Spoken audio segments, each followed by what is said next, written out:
All right, b4 and bishop b2. We'll always trade the center pawn for the b pawn. In this case, if we take, because for example, we've already won a pawn. This might make you think, okay, well, takes, defend the rook and the pawn with c3, but there is knight takes b4 there. So I still think the best way to play is just to retreat this bishop. However, after this move, it's looking like a knight b4 is very likely. What did I say? Players just do it to themselves. There's no knight e5, there's no knight d4, so what do? They put it on b4 and they lose a knight. It's every single time. They can't help it. You wouldn't think that it's so effective, but here we are. It's like I've won a knight and it feels like half my games.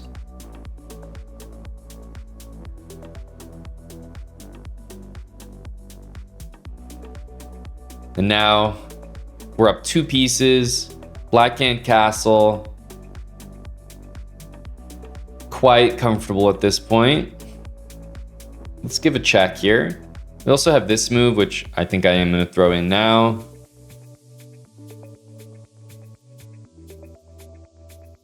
Yes, we lose our queen, but of course we get one as well.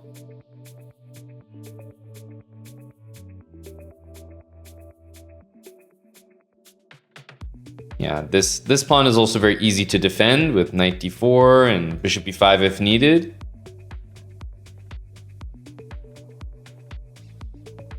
But yeah, we have 2 extra pieces here.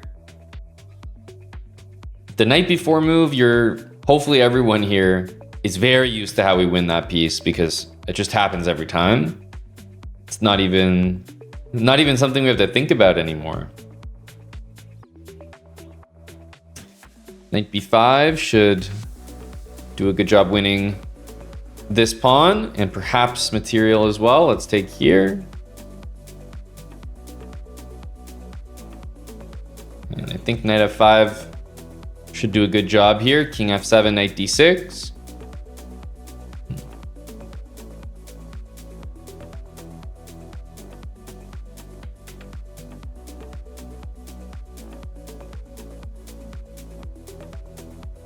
So I think we're going to play bishop c6 here, just because if we queen, we'll win the rook. But here, we're actually playing bishop e8, and then we'll queen, and we'll just have an entire queen.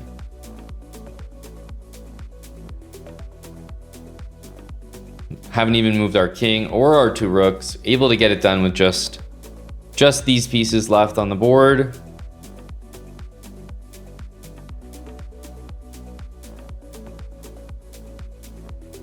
And you know what? That game is abandonable. I will say it's abandonable. I can't fault him for that. But guys, this is not me. This is the opening. b4. So we win the pawn, but obviously we're handing this pawn back. That's the trade that the whole opening is based on. I'm happy to take your center pawn for my wing pawn. But if they don't take it, already we have an advantage. We just have a free pawn for nothing. Black needs to move the knight.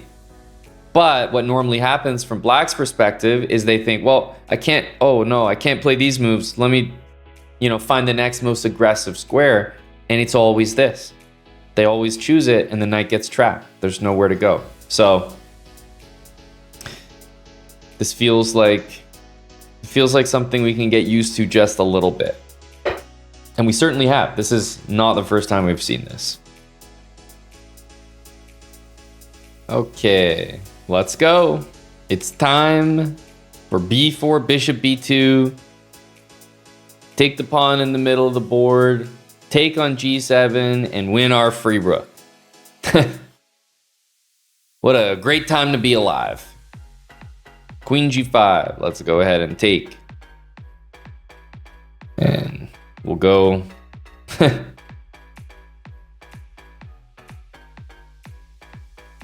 Knight to f3 with tempo, because why not?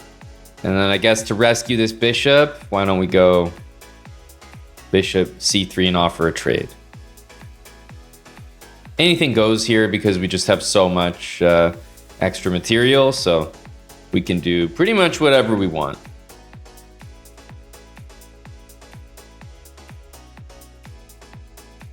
Bishop e2, nice and simple. Put a rook on the open file. Feels like that can only be helpful. Okay, let's play h3, bishop f5. We can play knight h4. He takes. I already see pieces lining up on b7.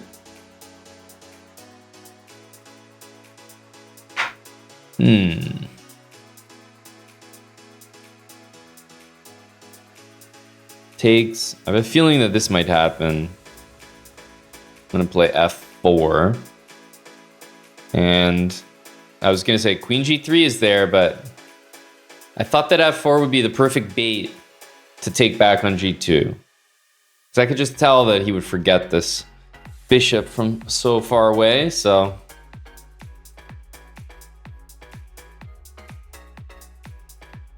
I mean, the bishop was just on f3, so it's not a far cry. No matter where it moves on that diagonal, it's still going to be defending. But we had a great advantage out of the opening. Nothing special. I mean, anyone here could win a game against the 700 up rook. Come on now. We get the center pawn, we get the rook, and we don't really do that much afterwards. Oh, okay. Hey, we caught someone again with c5. Not the first time we've done that. I guess we'll continue to put our bishop on b2 here. And after e5, I'm thinking that we could just play this. Hit that pawn. Again, I don't think there's any... Oh, there's queen b6. Okay, so this does exist. I was going to say, I don't think there's any tricks with takes here to win our bishop, and there aren't, but queen p6 does exist. Yeah, this one is a bit less scary. d4, the bishop will have to go all the way back. At some point, that is. Bishop b4, we have c3. And it's a tough move to play, bishop f8, so I am not expecting that it will be done. And we've basically executed the classic bishop takes center pawn, bishop takes here. It's really non-stop. After we take knight e4, g3.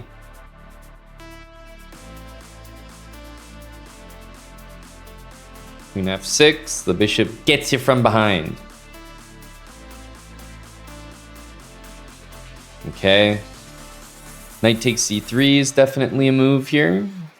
Not the most scary. For example, if we go here and just allow this to happen, we can move the king and take back, and we'd be winning there. But it looks like queen c2.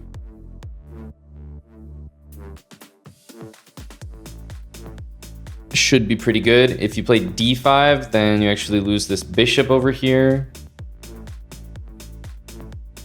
Wait, I said lose this bishop over here, and there's a queen on h6 that will actually deliver checkmate.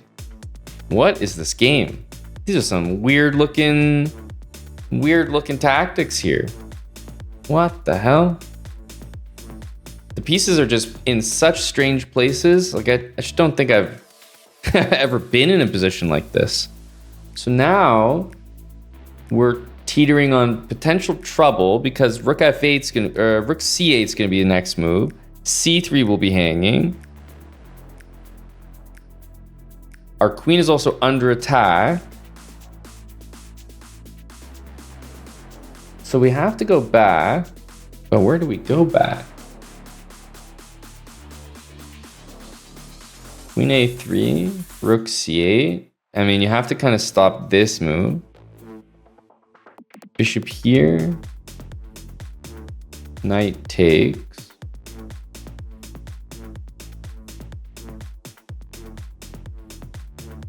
And then just castle.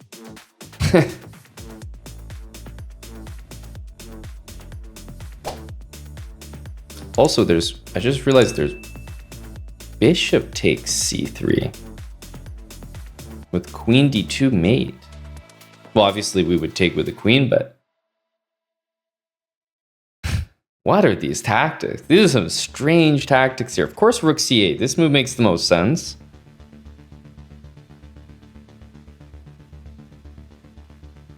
e3.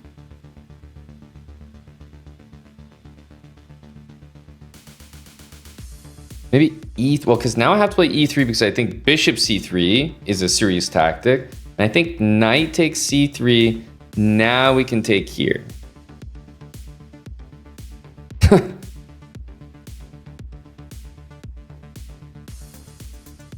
What a strange position.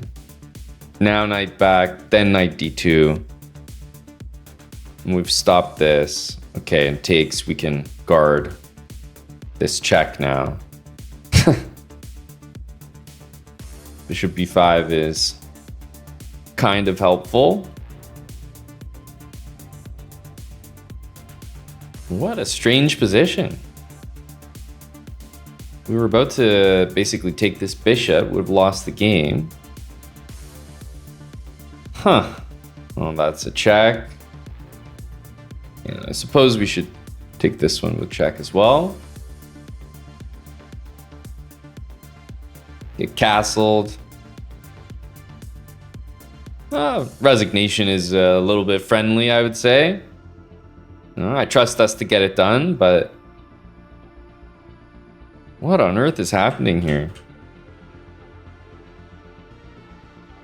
So yeah, first of all, what I was saying is queen b6.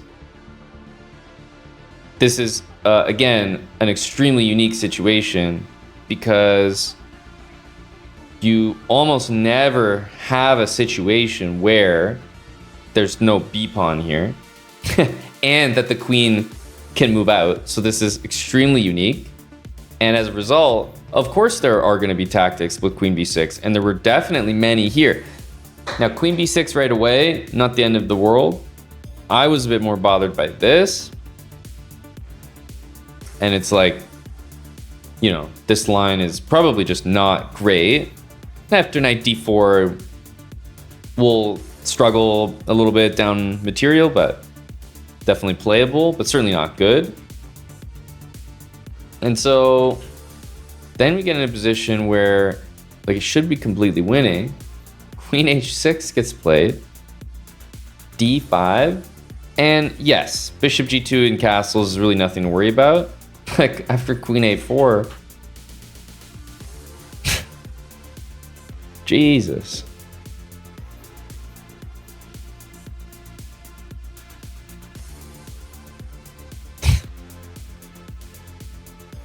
Oh my goodness, that was close.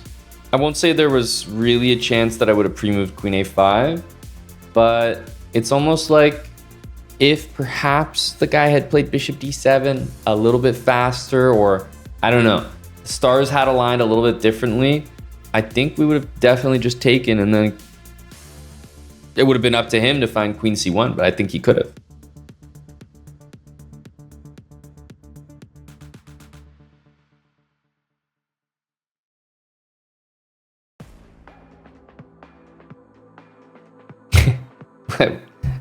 I'm confused.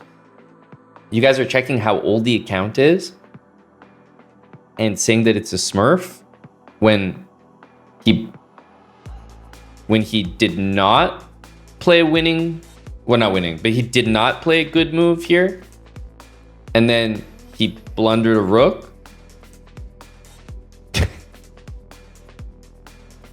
So hang on a sec. So you think that this person is smurfing at 600, just to be clear. Because the behavior is a little confusing. He missed a few good moves, and then he blundered a lot of moves, all making sense for 600 ELO. And because I missed that there was a checkmate threat, we did see it, thank God. Because I missed that, he is smurfing. Just to be clear, that's the logic.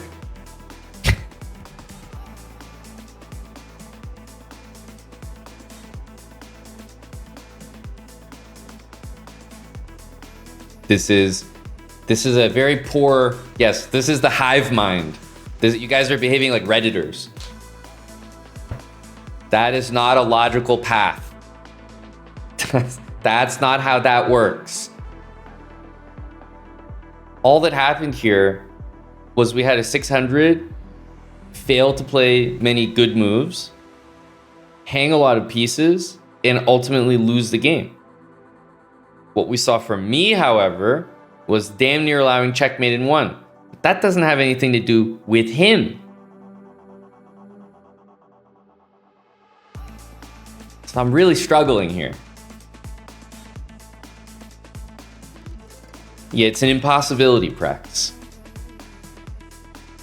You know, if I make a mistake, that means they must be smurfing, right?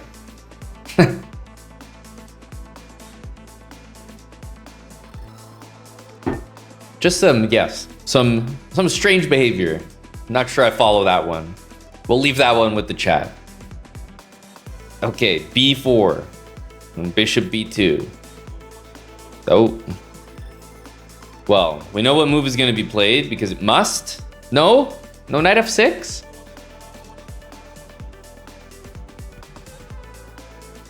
Okay, we'll just normal moves, nothing to see here. Let's play all the moves that we would play if this was a regular game.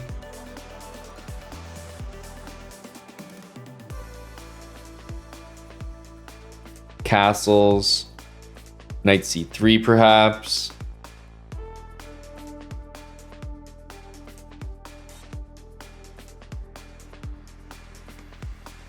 Can play d4.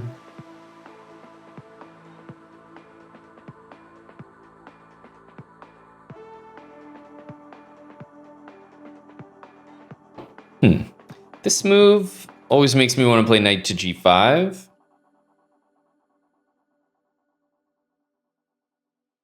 Just because of bishop f7, I'm also pretty happy to capture that. I think I'll wait though, because if the bishop moves, I have knight e6, so I don't feel that I'm in a rush to do it. And if black would play like, I don't know, this move or something else, like this is a great example. Now I think it's time to take. And take here. Probably with the knight, so we don't ruin the pawn structure.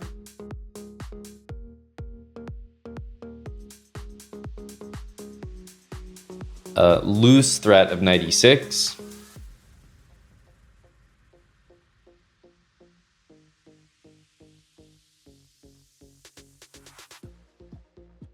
I say we get rid of this bishop. The two bishops that we have here should be quite strong. We do have d5, but I think we can maybe do better than that.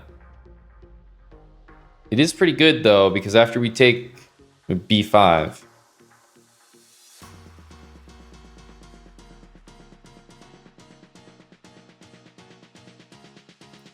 okay, I'm convinced.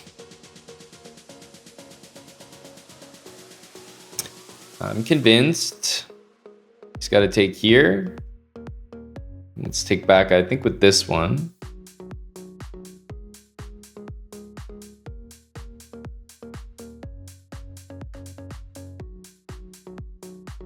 c5 and bishop c4. These bishops should be lethal. Also, this knight is in a pretty bad spot there.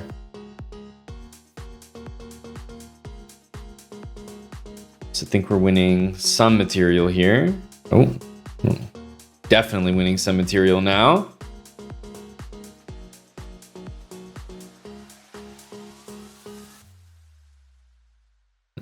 So we'll get a lot of trades here.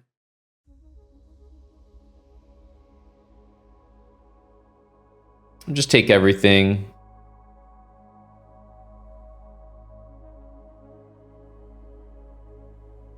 And I don't think there's any stopping, just pushing the pawns.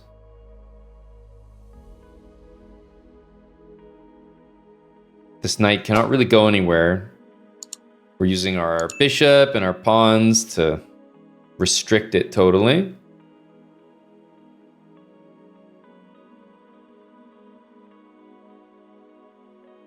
there was knight d8 to cover the pawn if we played pawn takes, so we'll just do this. I don't think there's any catching it because knight c7 is covered.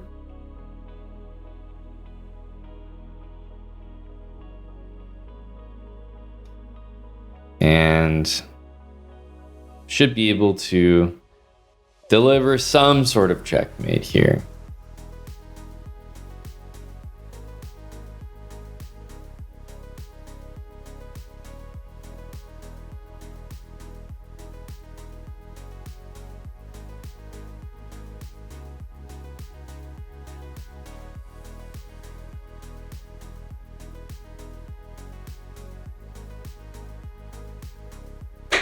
GG Bong Carlo.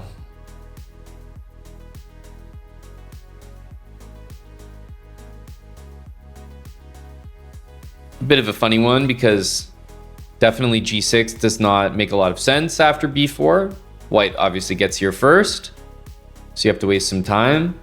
But the moves we played, I think, are the moves we would play at almost any position where we're not just winning because of tactics, for example. So at least we got to see that in action.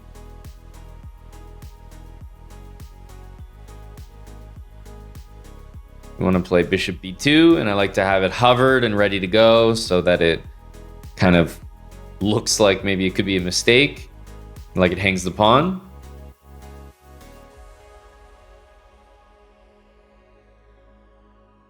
I like to play this one fairly quickly. Knight here, b4, b5 rather, knight e7 or knight b8, for example. Those are the moves that truthfully need to be played, but we just don't see them very often. Okay, c6. I mean, we are winning a pawn here.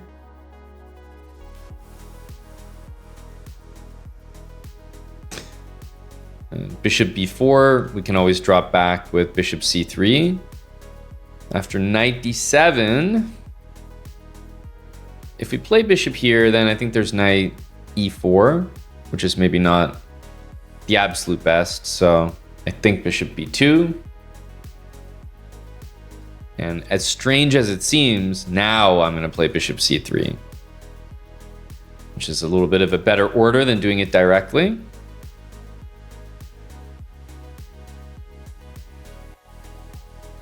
Bring the knight out. Knight d4 looks like a great square. Bishop e6 we can take. And remember, we have an extra pawn. Our king's also castled. Black's is not.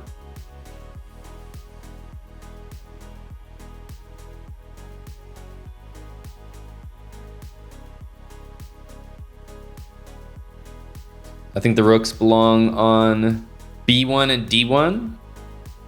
c1 is also a nice square, but I just find myself looking at knight d3 and getting annoyed, so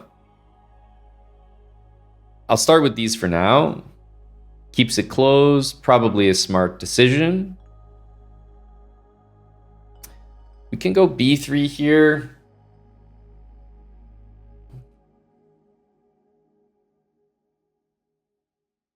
Definitely now that the pawn, has nowhere else to go, we don't really need that piece to be there, so I think I will play rook c1 now.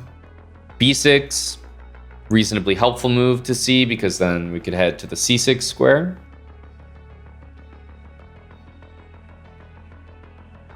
And this move is very helpful against rook d8, for example, which challenges the open file.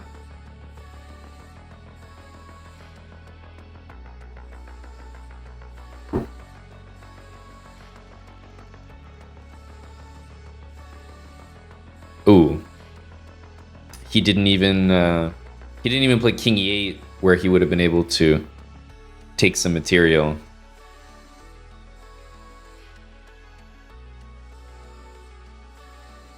Yeah, I would consider rook takes on c5 here, and just like run the pawn maybe.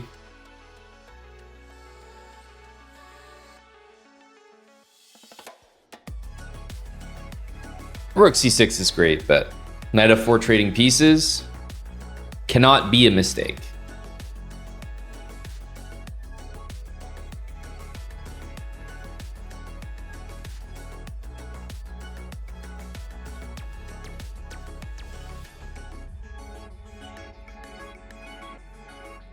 I think just the fastest and the most efficient, removing all the pieces that black has. So very easy to calculate a pawn endgame with an extra knight.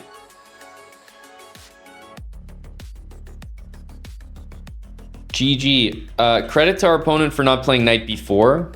Everybody plays knight b4. I have to say it's impressive he did not. Okay, if we don't get any action, I will usually play c4, you know, knight f3, knight c3, bishop e2, d4 as well. And yeah, I'll push if prompted. That's how I like to do it. Thank you guys so much for making it to the end of another episode of the 1b4 speedrun. I hope you found this as tricky and successful as I did in the series. And remember to subscribe to the chessbrah YouTube channel if you're not already, and turn on post notifications so you don't miss when we drop our next upload.